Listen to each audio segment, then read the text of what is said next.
Good day, everyone. We'd like to welcome you to today's presentation, Building Strong Cybersecurity Defenses.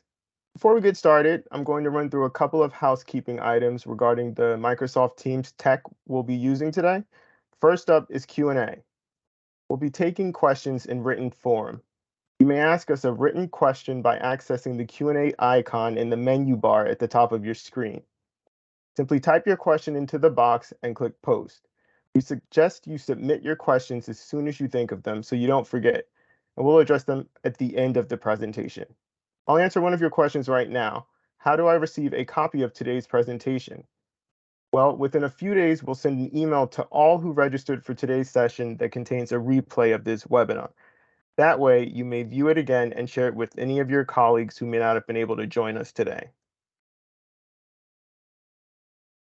Today, we'll be hearing from Diane McNally, Senior Vice President and Insurance Practice Leader, and Michael Stoyanovich, Vice President and Senior Consultant in our Administration and Technology Consulting practice. Now, I'll turn things over to Michael. Welcome, Michael. Thank you, Jared. And thank you, everybody, for participating in today's webinar. And with that, what I'd like to do is sort of begin today by talking about risk and threats that we all have and are facing in our organizations. In particular, risk and threats that we are facing regarding cybersecurity. And Diane and I will talk you through some basics for how to respond to those risks and threats, and how to proceed with building a good strategic and tactical response to those risk threats. Jared, if we can move on to the first slide there. Thank you. So some of the risks and threats that you all are facing have to do with data privacy, data security, cybersecurity related criminal activity, and cyber liability insurance pathologies associated with that market. I will briefly address some of the risks and threats here at the beginning. Then Diane is going to walk you through some cyber liability responses, and I will talk a little bit more at the end about cybersecurity strategies and tactics you can take to mitigate these risks. Why don't we move to the next slide, please? First off, let's talk a little bit about the environment that we're all a part of. Basically, the US has already smashed through the annual data breach record with 3 months left in the year. So there were 2,116 reported US data breaches. Now, I want to make sure you all understand a data breach is different than a security incident. A breach is an actual, legally quasi-defined term. So these are ones that had to be reported to regulators for a particular reason. Now, there are a significant number of security incidents that fall below that legal threshold. However, this was a significant increase. So if you want to think about that, we've got 3 months left and we already have a lot of actual breach activity. Next slide, please. The other thing to note is not only are all of us affected by cybersecurity breaches and this increased attack environment which we're facing, and that has been the case for several years now. However, some of us on the call may have more risk or heightened risk than others. All organizations, once you plug into the internet, you become a target potentially. There are automatic scans that constantly occur looking for weaknesses. Additionally, there's phishing attacks whereby, again, those are automated very much so now, whereby criminal actors try and target all organizations. However, some organizations particular those that are entrusted with electronic protected health care information or just protected health information in general, are more of a threat, under more of a threat than others. And that's primarily because this data and information that those types of organizations are entrusted with is incredibly valuable for criminals. It can be used in many various ways for financial fraud. So although the heightened environment that I alluded to on the last slide affects everybody, that's the environment we're in. If you're entrusted with health-related data and information, you're actually even more at risk because you're much more of a target. Move on to the next slide, please, Jason. Jared, pardon me. So when I say a target, I want to make sure you understand, yes, you're a target from external actors. However, there are also internal threats as well. And by threat, I don't necessarily mean criminal. Some employees make mistakes, that happens, and they lose a device. That device may or may not be encrypted, and potentially you could lose protected health information, personally identifiable information, or other confidential, sensitive, non-public data and information of your organization. There is, of course, traditional hacking, traditional attacks at your network. There's phishing, which I have alluded to, spear phishing, which is a targeted type of phishing, usually going after managers or those who have access to financial accounts, and whaling, which is going after the senior executive or executives of an organization. And additionally, we all have come to understand the increase of ransomware, which is a particular type of malware. And there are still the old tried and true denial of service attacks, whereby a criminal actor will simply try and overwhelm your web applications or your other applications with requests and shut you down until you respond to whatever demand they make. So this slide is meant to illustrate to you that your threats are not only external, but also internal. And they're, yes, criminal, but also sometimes just due to human oversight or potentially negligence. Next slide, please. So 95% of cybersecurity breaches are from a report in 2021, and it's been the same, which is why we haven't updated the reference. 95% of those breaches stem from some form of human error.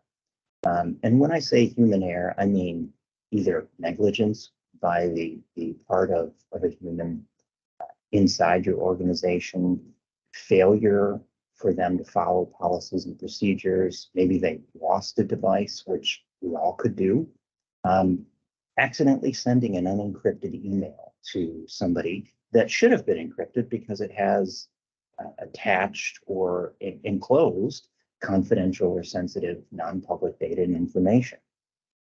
Now, you also could have somebody succumb to third-party hackers through phishing attempts, smishing attempts, which is SMS phishing, i.e.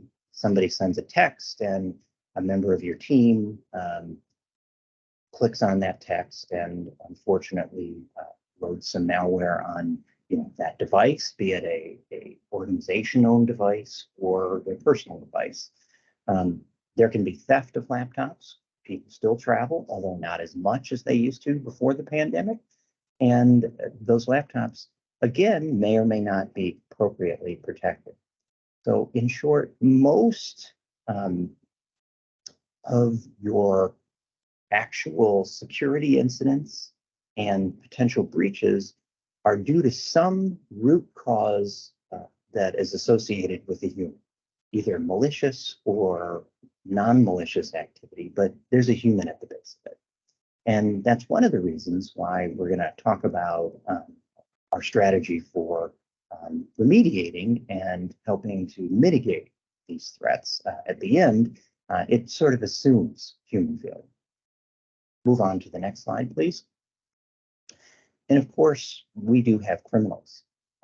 Criminals are primarily interested in stealing the data that you all are entrusted with, that confidential, sensitive, non-public data and information, primarily, but not exclusively, for those that we work with, primarily for fraudulent purposes.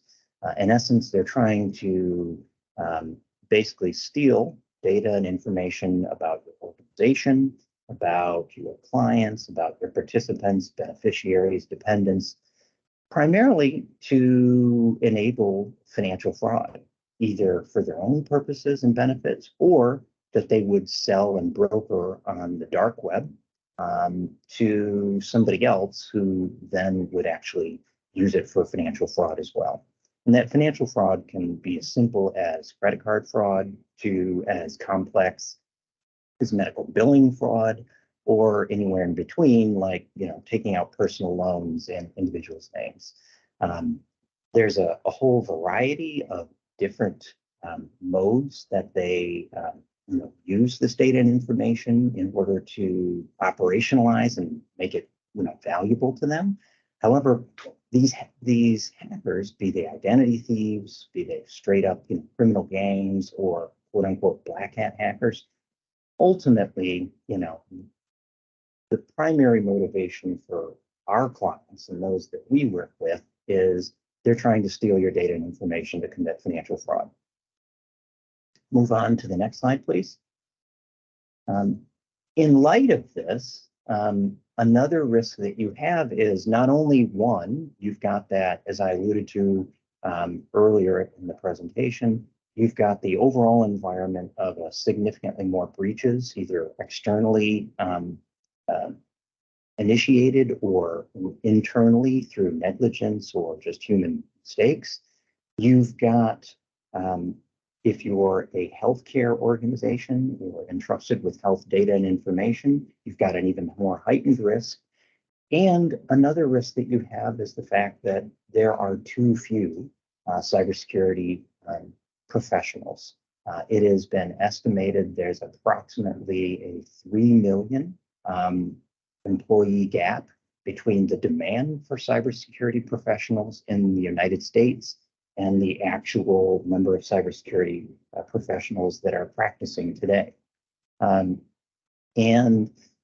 this is a real problem. We see this in our clients as well, because if you don't have the appropriate skills on your team, it's hard for you to protect all that valuable data and information you have. So in light of this, shall we say, these threats and these risks that you're facing, this sort of environment that we wanted to sort of share with you and make sure you understood, Diane and I are now going to sort of walk you through different strategies and tactics you can take to improve your cybersecurity maturity and stance. And with that, Diane, I think I'm going to pitch it over to you. Well, thank you, Michael. So, it's an interesting time in the insurance market, especially, cyber liability.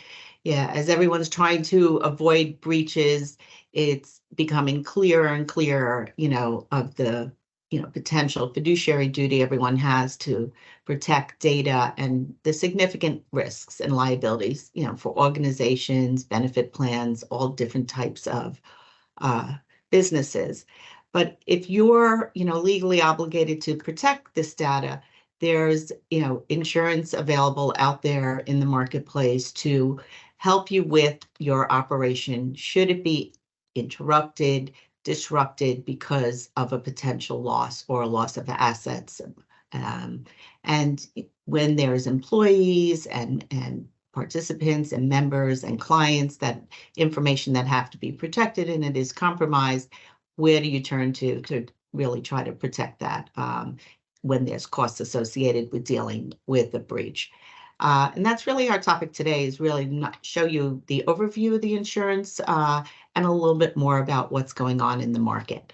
So I also, next slide, have a couple of slides, and this is first our disclaimer on what we're speaking about as insurance professionals today. So I encourage you to read that. And then as we move to the next slide, we also follow a couple of these larger data breach surveys that are produced every year, and they provide us good information. And similar to what Michael spoke about earlier, it's very interesting. The annual Verizon 2022 data report that we have in front of us shows us that human error accounts again for 74%, which is why employee training, ongoing awareness is so crucial in protecting against cyber attacks, making employees aware of what could be how they could be vulnerable when emails come in or information is transmitted in and out of the company. Social engineering continues to be one of the most effective ways and lucrative ways for cyber criminals. Business email compromise now is approximately 50% of all these social engineering events in this report. It's so interesting, right? This is, one of the easiest ways to infiltrate, and it's one of the most lucrative ways for cyber criminals to get access to information. And then just, continuing to train employees so that to reduce errors, misuse of privileged accounts, making sure that credentials are not compromised, and really training on the engineering fraud exposures that companies have. External breaches, interesting as well, about 75% financially driven. It's a lucrative business. Stealing one's credentials through phishing and exploitation of vulnerable sites is a very lucrative business. And some of those bigger events that Michael talked about earlier really impacted these results in 2022. The next slide is also another outside survey. Coveware tells us, there's been, real shifts, including a significant jump in the average ransomware paid. So we can see this from one quarter to the next. And, while there may be fewer ransom victims paying, it is a corporate decision to pay or not to pay a ransomware, but it really has reduced in terms of the amount of ransomware attacks. But in the particular survey, it also shows that the average costs have significantly increased, right? So it's a very interesting shift. And then, when you look at the different types of industries, healthcare is always, in the top 3. And in this particular survey for this quarter, public sector, no surprise, right, is at the top of the list at 12.9% of the time. And then the types of ransomware attacks are impacting firms most of the time between 101 and 1,000 employees. So it's a very interesting time looking at not only the statistics, while it's almost a year behind, the cyber attacks are not going away. So let's talk a little bit more about the state of the insurance market. It remains to be a very competitive market in some degree, because we are having more competitors come into the market. But there is a big onus on our clients and those who would like to buy and purchase the cyber policy to have minimum controls in place, right? Insurance is just one of those valuable risk transfer products available to assist with the prevention. However, the underwriters really do need to see minimum implementations of MFA, protecting servers, having backup procedures, and incident response planning. The rate increases, it's interesting, not as significant as we saw a year ago, but it depends on your business. If your business has the controls in place, it depends on, the claim activity, the rating factors, they're rating on either assets or revenue. They're looking at the controls in complete detail, but there's been some stability in some of the pricing, and some of the rate decreases have slowed a bit, but they're not fully gone by no means. There can be negotiation on some broader terms. A year ago, we were seeing co-insurance on ransomware. That's, a percentage of every dollar an insured would have to contribute towards a claim, in addition to any deductibles on the policy. But that, again, depending on your controls in place, that co-insurance has somewhat slipped away.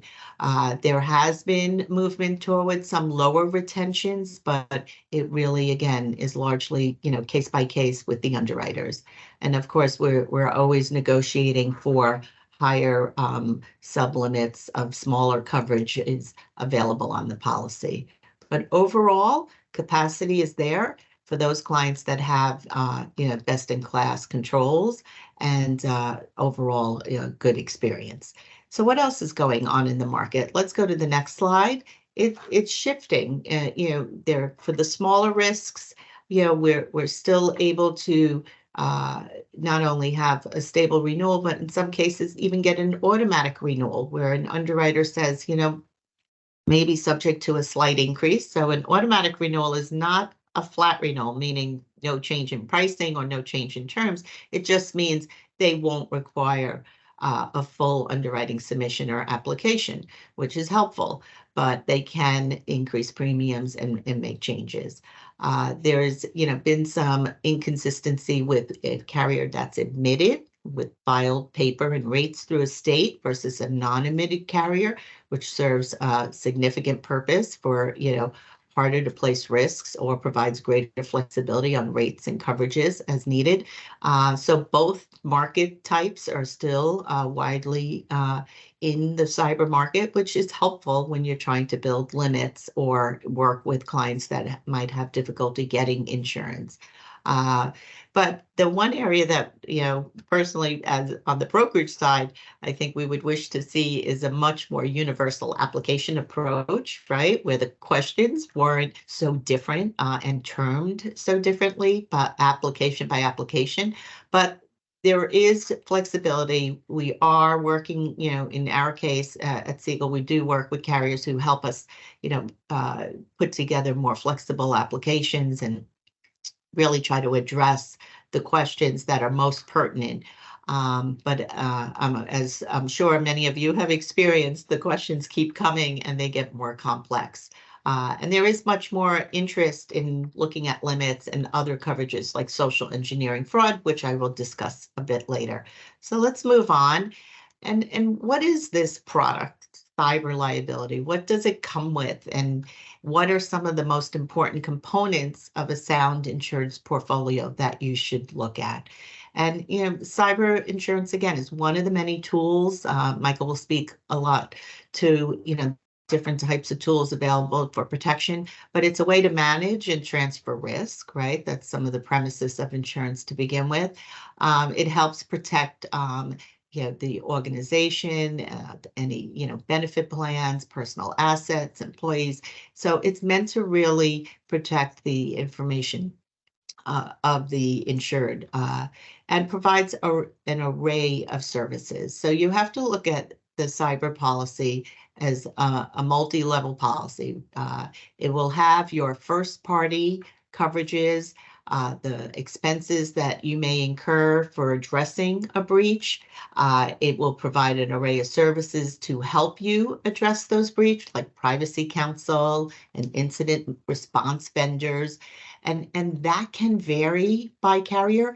It's so important to know who their vendors are, because at times the vendors may be pre-approved and there are only certain vendors that come with those policies and it's non-negotiable, or there may be carriers that have much more flexibility in allowing a choice of a third-party vendor, but those all have to be pre-approved, and it's best to have those discussions with your insurance broker at the time of reviewing and binding a cyber policy. There's risk management tools, online services, there's a hotline to call if there is a breach when it occurs. It's usually monitored by Privacy Council, but sometimes also by claims, depends on the carrier. So those are the two main parts of the policy. And then the third part is, should there be expenses that are incurred because there are claims that are actions that have to be responded to by outside third parties, then you may incur defense costs or certain indemnity costs, and that part of the policy is also completely valuable for having that for liability purposes. So there could be privacy allegations, regulatory demands, as well as liability around the network and any media that the company posts on behalf of the firm to protect them against not only what they post, how they post it. So there's different types of liability coverages that need to be explored when you're looking at your liabilities under the policy. So let's go to the next slide, because we were talking earlier about ransomware, right? And even though maybe it's gone down in the number of ransomware attacks, during that one survey that I showed you, there are reasons why the insurance becomes so important. And there's examples, for our clients where they're mainly benefit plan in nature. You have records and contributions. You have areas that are extremely vulnerable, not to only PII, right? So your typical Social Security number, but maybe also PHI, right? Protected health information. And when you have those scenarios where potentially somebody, posts a Social Security number unintentionally, right, on a website, or sends them through the mail and they're now exposed through an envelope, or they go to the wrong participant. I mean, these are all exposures, for cyber breaches. And then, looking at the information and how the information is stored. We talked earlier about having not only, is it cloud storage? Is it on-site storage? How's the information protected while it's stored? How's it encrypted when it's exported? When it comes in, how's it encrypted? So overall market conditions are definitely impacted, and the underwriters are very, very in tune to what your operation is, and then how is this information protected, and how is it stored, and then what are the plans to continue to train employees on how to make sure that information goes safely in and out of the organization. So the next slide talks a little bit more about the importance of keeping this not only secure for the information that's in the in-house, but what happens when you have an attack because malware was introduced and somebody gets into the system, and now unintentionally, money ends up being transferred. And social engineering fraud, I heard one carrier tell us that it's a $50 billion industry today, where people are tricked into sending a payment and redirecting it to alternative instructions that are provided, fraudulently, and money goes into cyberspace. And that was, this voluntary parting of money was always excluded for many years. And then it has the ability to be either on a cyber policy or a crime insurance policy, but for very low limits. Right. Usually your policy can be anywhere from 50,000 to 250,000 in coverage. And, most of us know that when you're working with big benefit plans or organizations or big companies, you have thousands of, and maybe even millions of dollars each month going out. And it doesn't seem like enough coverage, but that's because it is such a highly tapped and frequent coverage that is being unfortunately utilized under either a crime policy or a cyber policy. And now there may be a need to look at your limits and say, maybe I should look and see if there's higher limits available. Maybe there's larger limits available in the marketplace.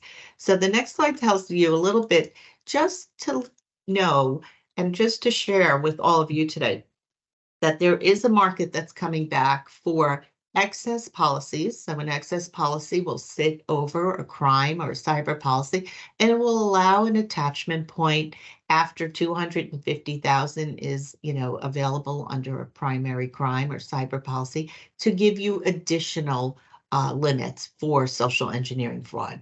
If that is an area of your business where you see frequent transactions that are going in and out of the either a benefit fund office or a union or not-for-profit or private company, there's maybe a need to buy higher limits, and we're happy to see that there's markets that are coming back. But the appetite really will depend on the carrier, because they're really going to drill down on what are your verification processes.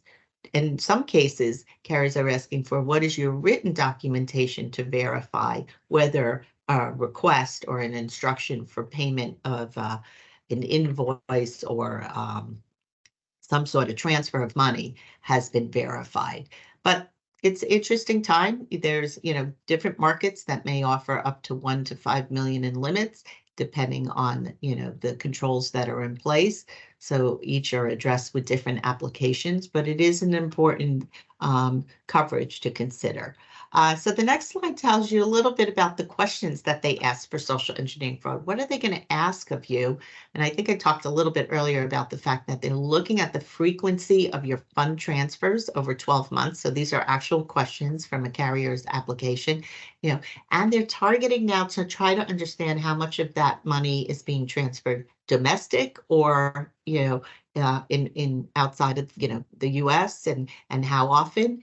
And then what kind of anti-fraud training is in place for detection of phishing and social engineering scams? Do you authenticate the vendor instructions? How do you document that? Who's authorized? And then who has the authority for wire transfers, verbally, in writing? These are the questions that have to be answered in order to get some of that coverage. But it's an incredibly valuable coverage, and it's one that we see, quite often being tapped, even at the lower limits.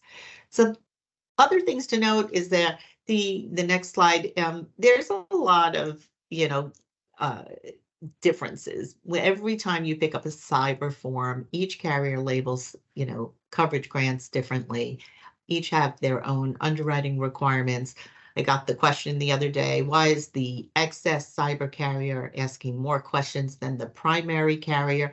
And it just depends, right? It depends on the size of their book of business, their underwriting requirements. They may have reinsurance requirements, right? Those are the carriers that insure the carriers that are offering the coverage. All reasons that could look different carrier by carrier. But the questions are helpful, right? They're trying to help you ascertain your risks and your controls, and that will determine what kind of coverage grants. So sometimes the excess carriers in current market conditions can be more hesitant to offer you the primary, drop-down coverages available, meaning if they're on the excess, will they follow the primary form for all the coverages, all the limits? That just depends on the excess carrier. That they may pull back, or they may offer the same coverage. They may even charge more on the excess, but it's definitely a changing market environment. So the next slide gives you just a little more color as to what are some of the exclusions that are out in the marketplace. Each policy has their own set of exclusions. Largely, a lot of the exclusions are for things that they don't want to cover that may be covered on another policy. But sometimes, depending on what's going on in the world, they may turn around and pull back on some other language. Like the one that's really, I read the most about is the war exclusion. It comes in various forms. There's no standard of war. I know Lloyd's was working on, coming out with a more standardized war exclusion that's still being worked on. But every, part of that policy has to be reviewed, including, making sure that it does have the right type of coverage. And I'll give you a quick example. Years ago, we were looking at the definition of computer on the cyber policy, and we noticed for our client base that a lot of them didn't have hardtop computers. They weren't sitting at a desk. They were traveling a lot with mobile devices, and they were traveling with laptops. They were traveling with cell phones and tablets. And so, we had an opportunity to go back and speak to a few carriers and say, I think we need a broader definition of, mobile device coverage, for our clients. So it really depends on knowing what your client is. Now, there seems to be different types of exclusions.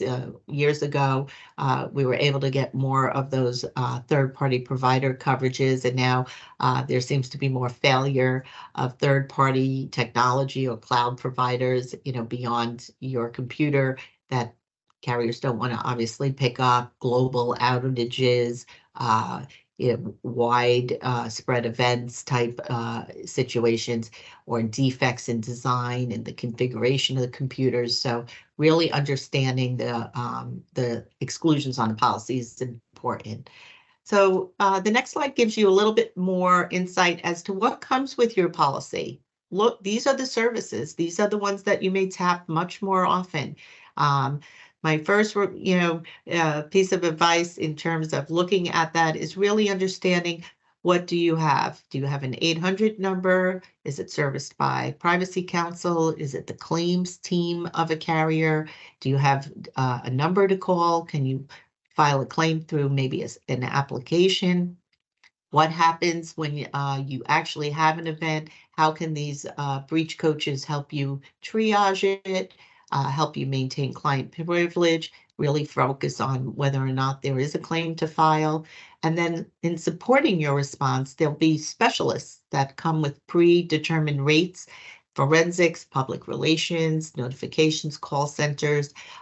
These are all partners that carriers have to help you navigate.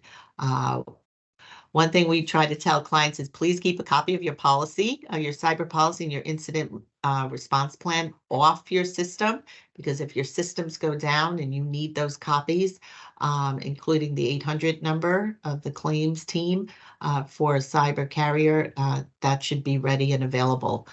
It may not be if your system is on lockdown. But these are all valuable services that insurers provide. They're specialized.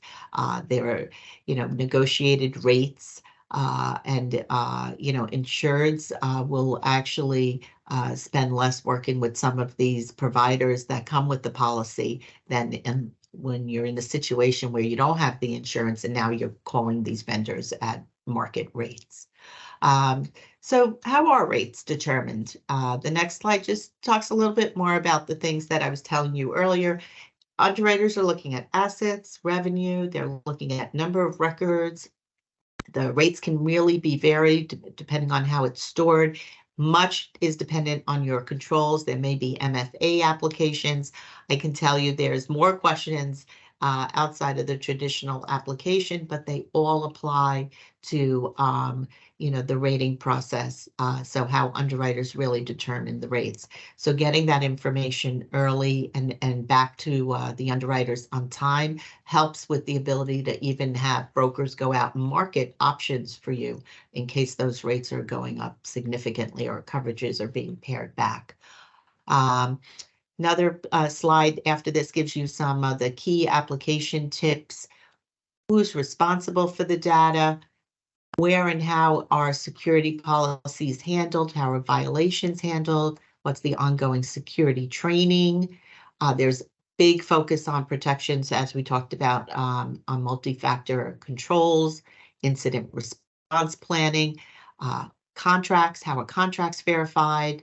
And then, if you've had a breach, which it's not uncommon for clients to have one or multiple, notices under the policy, then how was it handled? How is it, being worked on going forward? And then very much so, we've seen Ransomware and social engineering applications come separately to really try to address the latest exposures. So it is an arduous process. You know, brokers are here to help you through to navigate those application questions. With that, the next slide, also, we want to make you aware that warranty statements, those are those statements in applications that you have to attest and say that you're not aware of any incident, act, knowledge, error, omission that may give rise to a claim under the policy. Those, unfortunately, depending on the carrier and depending on if you've had, you know, major changes to your operation and controls or incidents, carriers may require you to not only sign it the first year, which is really the only year you want to sign it when you first engage on a policy, but they may require you to sign something similar on a renewal that next year when you want to renew the policy, or especially when you're changing carriers. So not ideal, but it's a market that will really kind of not negotiate those types of requirements.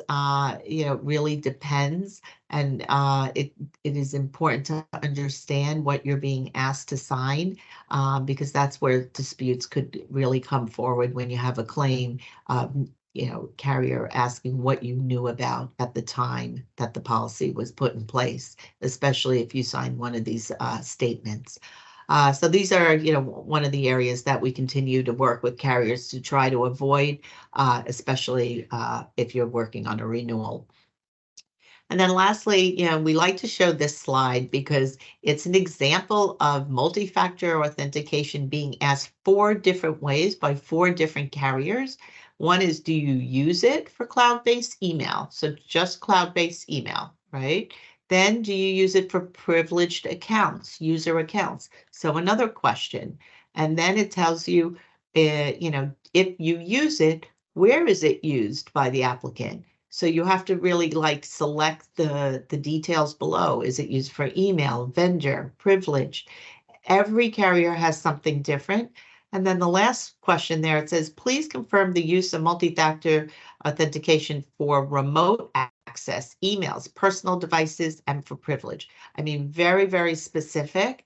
And that's not even a question. It's just confirming that you're doing it, not even asking if you don't.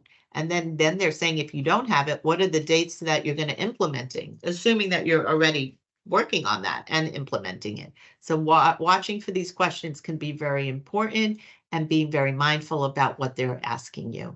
One of the last things I want to go over with you today is these third-party network scans, right? These cyber carriers are using outside third-party tools to help them understand what are your potential external exposures. And these carriers can, not carriers, but these outside third parties like BitSight or Cybrisk, and even inside proprietary scans that are set up by carriers can be either helpful because they'll come to you maybe 30 to 90 days before your renewal, or while you're applying for a new business application, and really kind of share with you what the vulnerabilities are.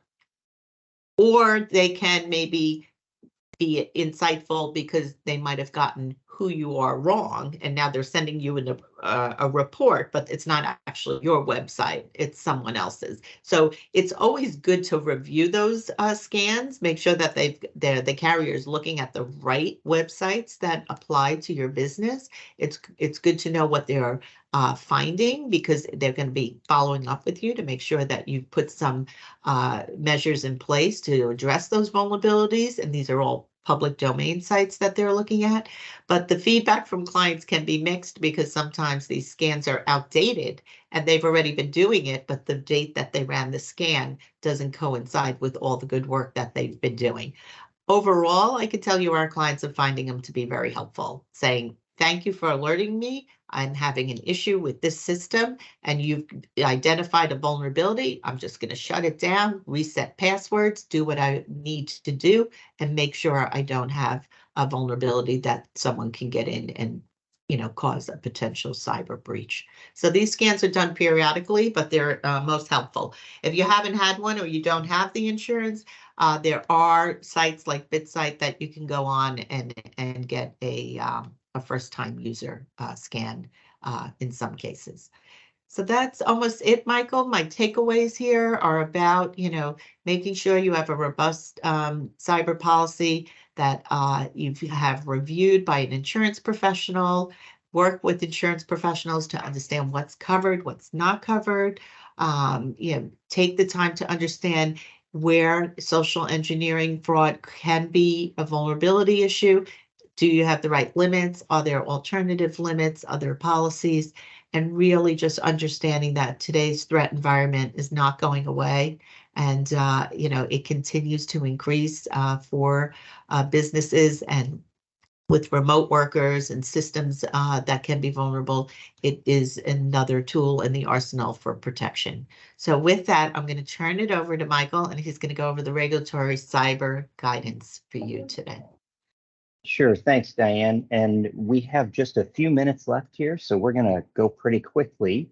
Another one of the risks that you all face is regulatory obligations, either promulgated by federal or state agencies or acts of Congress.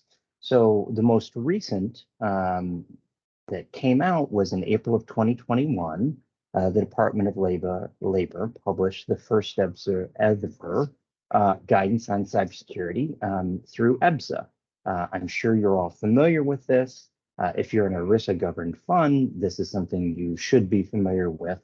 There's the best practices, there's the tips for hiring a third party, and then there's online security tips for those you serve, participants, beneficiaries, etc. This is just the most recent illustration. There's some more going on. So real quickly, why don't we move to the next slide? So the best practices, in essence, the best practices, really, they are these 12 categories. Within those 12 categories, though, there's approximately 75 or 76 individual elements. If you want to think of this is in my own opinion, sort of a very, very skinny down version of the National Institute of Standards and Technology cybersecurity framework. They allude to the CSF in these publications, and you can see where they picked and chose a lot of very good basic practices. So these are the categories. All the detail is referenced in those URLs for the actual publications themselves, available online. Next slide, please. So the other one that I want to call out to your attention is hiring a service provider with good practices. That's one of the 3 publications. This also is incredibly important. And the reason this is important is not only do you have to pay attention to your internal cybersecurity controls, but actually you should ensure that your third parties are matching your values and your risk management practices as it comes to your cybersecurity controls and your own cybersecurity risk tolerance, right? You may be doing everything wonderful. However, if you're not assured that your third parties are, you potentially could have a risk. And remember, the more third parties that you share confidential, sensitive, non-public data and information with, that risk is cumulative. So if it's a really small risk per vendor, but you have a significant number of vendors, that risk adds up. Next slide, please. And there has been DOL data gathering activity. We've seen in our clients over the last couple of years since EBSA published this guidance that either DOL investigators are sending letters, tacking those letters on to open investigations into other matters, or out of the blue, we've had clients who have received these letters from for no apparent reason. And what they're doing with the data and information, right now, we are not aware of any of our clients, or at least I'm not, anybody in my team's not, of any types of fines or penalties associated with this data gathering activity. There has been a review, and in a couple of cases they came back and said, hey, we see you're doing X. You found a problem. What are you doing to fix that? So that's sort of what we have seen. In essence, the data gathering is around any of the topics that are on those 3 publications that you saw images of previously and that are publicly available. Next slide, please. But that's not the only recent government activity. That's a best practice, those publications. They're sub-regulatory right now. The SEC just came out with actual regulations and rules that here's an image here. There's the actual press release for public companies.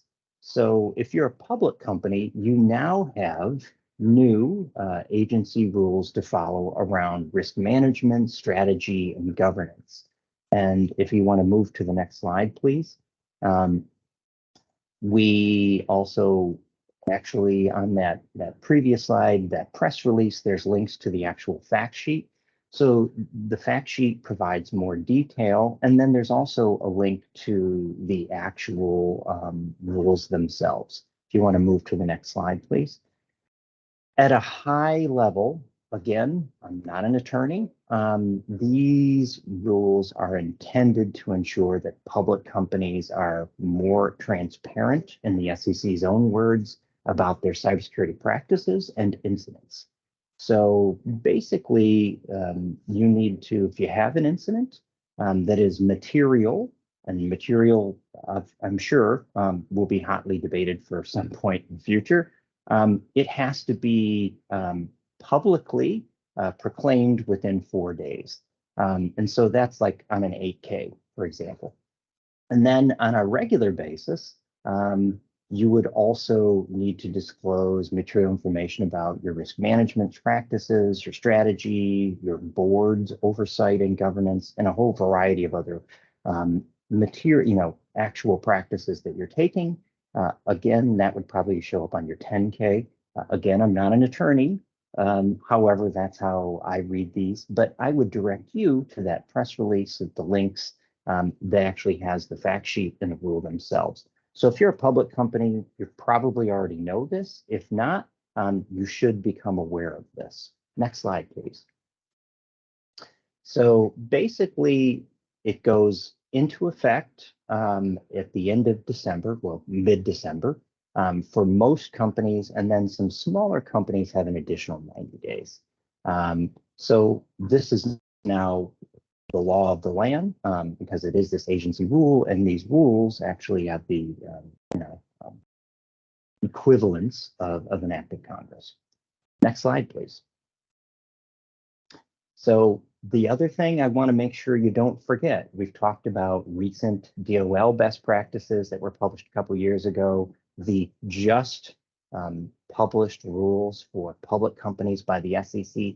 But if you're a organization that manages, administers, interact with PHI, EPHI, the HIPAA security rule, especially for those of you who manage and administer EPHI, Electronic Protected Health Information, that's still there. And we didn't want you to forget that.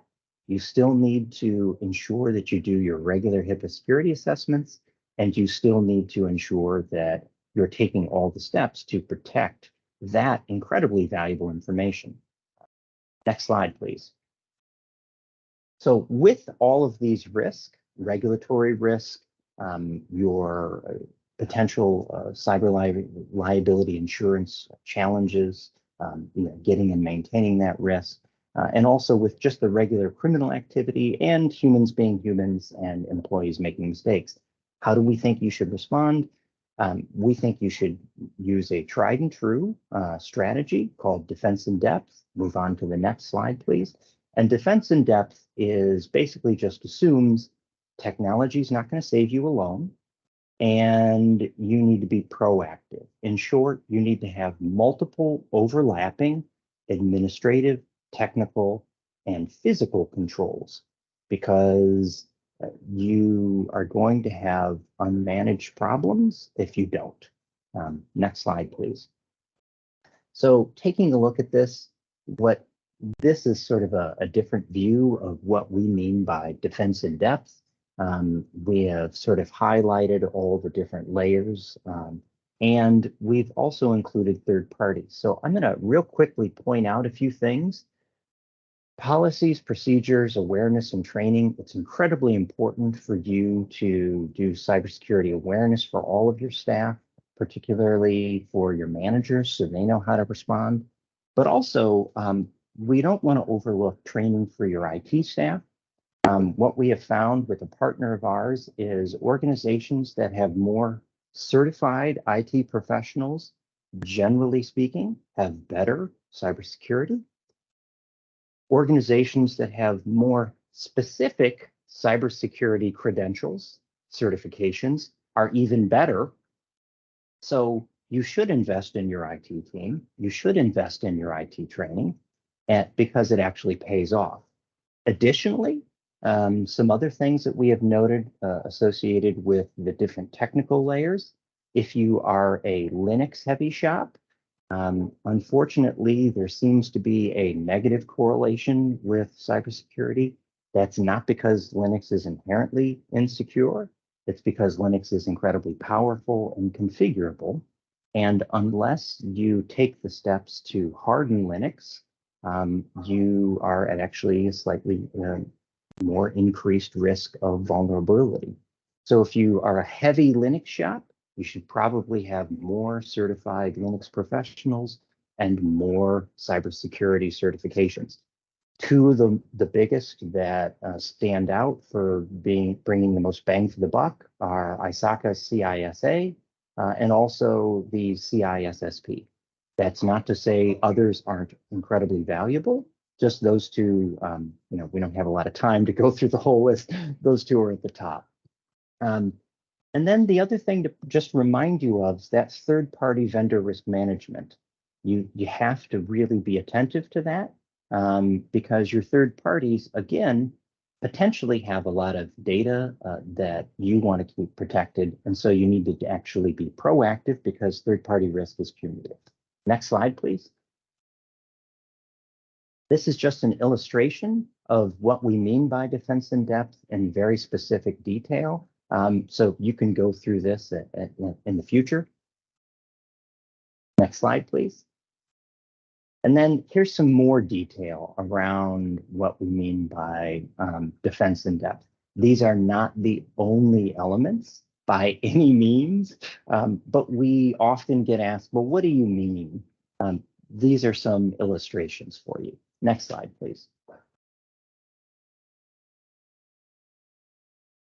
So finally, if you have the strategy of defense in depth, what are some frameworks to help you organize your tactics for actually implementing that strategy? There's a variety that you may use depending on the industry that you're in. You may have regulatory requirements and have to use multiple. So we are biased a bit as an organization towards the NIST CSF. It's incredibly flexible. It works for large organizations and small organizations, public sector, not-for-profits, corporate America. That stated, it's not the only one. If you're a small benefits administration organization, the recently released guidelines from the DOL could act as a smaller framework for you to organize your tactic remediation efforts around. You could also use ISO if you're a large multinational, ISO 27001, that's used very often by very big global companies, or even SOC is a good standard. We've seen SOC 2 utilized very successfully by many organizations. And of course, there's others. You can still use CIS, you could use COBIT, you could use SANS, and you still, of course, could and should use HIPAA security guidelines if you are a HIPAA regulated entity. In short, you're probably going to have to use one or more of these frameworks to organize your remediation efforts under the umbrella of defense in depth as your strategy. Next slide. What are some tangible next steps to leave you with? And I apologize, we're coming up right on the end here. If you haven't had a risk assessment, you should have a risk assessment performed by an outside third party. Risk assessment associated with security. Let me be clear. You could use NIST, you could use the DOL, you could use the HIPAA security as a framework, but you should have a third party do a risk assessment. Our experience over the last several years is when we do those ourselves for clients, unfortunately, we see a lot of weaknesses. Additionally, ensure you have third-party risk management in place and you ensure your third parties are meeting the same risk management guidelines that you and risk appetite guidelines that you as an organization have. Next slide.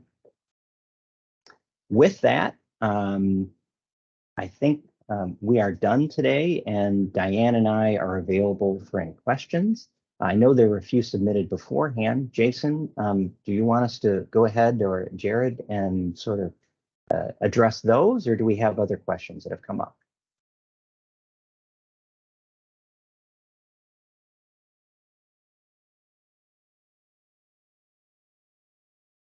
Jared? Okay, so with that, there were a couple of questions.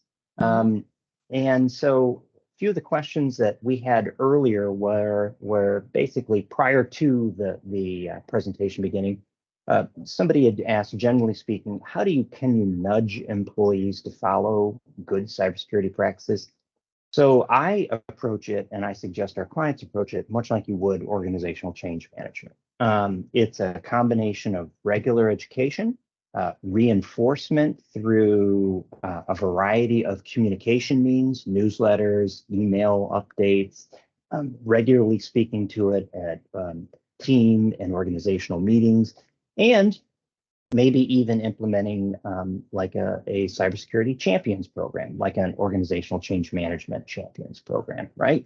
So in essence, it is the same tactics that you use with OCM to get people to address and pay attention to cybersecurity policies and procedures. It's not one of those, hey, once a year we do cybersecurity training and we're done. If you do that, of course, that knowledge will decay over the next 11 months. Another question that we had was specifically for pension plans, what requirements are there under cybersecurity, rules? Obviously there's a variety of rules and regulations that, ERISA governed pension plans, be they single employer or multi-employer, have to comply with, and I'm not an attorney. What I would say is you should look to the DOL's guidance that was published in 2021 as a good framework for you to follow, both for your internal practices, how you communicate with participants, and your third parties. You'll find actually a lot of the jargon that was used in those publications was around the retirement-centric benefits.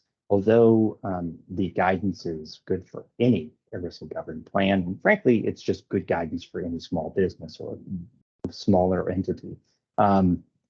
So I would say look to that. And additionally, there were some more technical questions, and I think I'm going to take that too. Diane, you can feel free to jump in as you wish. But one question was, are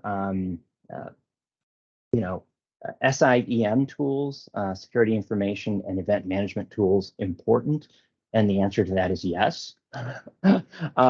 They are one tool among many that you can and should use to help you aggregate logs and identify potential events. Another question, and I'm going to combine answers here, was, geez, what about network detection and response tools, AKA, for those of us who are slightly older, networking traffic analysis tools. So network detection and response tools are useful and valid, combined with SIEM tools, and EDR tools, extended defense and detection and response tools, pardon me. Those tool sets all work together and they complement one another. If you can afford that as an organization, and you have the sophistication to actually use them and utilize them appropriately, I would encourage you, along with some other tools like intrusion detection and intrusion prevention. These are not a complete list of possible tools, but these are just some. If you are not that sophisticated or don't have the staff to implement these tools, you could look to a managed security services provider, which is an outsourced provider, and they could have potentially set up a security operations center for you that you could basically subscribe to, and they would help you manage all of these tools and also potentially manage the output and help you enforce and reinforce what cybersecurity efforts you can do on your own. In order to get a good one of those, obviously, an RFP process was recommended. And I think those are all the questions that I was aware of. Jason, are you aware of any other questions that were there that we may have missed? Thank you, Michael. We did have a couple other questions. I just wanted to mention that any questions we didn't address live during the call today, we will be sending out responses by email at the conclusion. And I know that we're about 7 minutes over. I want to thank everybody for joining today's call and hanging on till the very end. Michael and Diane, thank you very much for your presentation today. And stay tuned. In your email within the next couple days, you will receive a copy of today's slides as well as a recording of the presentation in case you'd like to share it with any of your colleagues.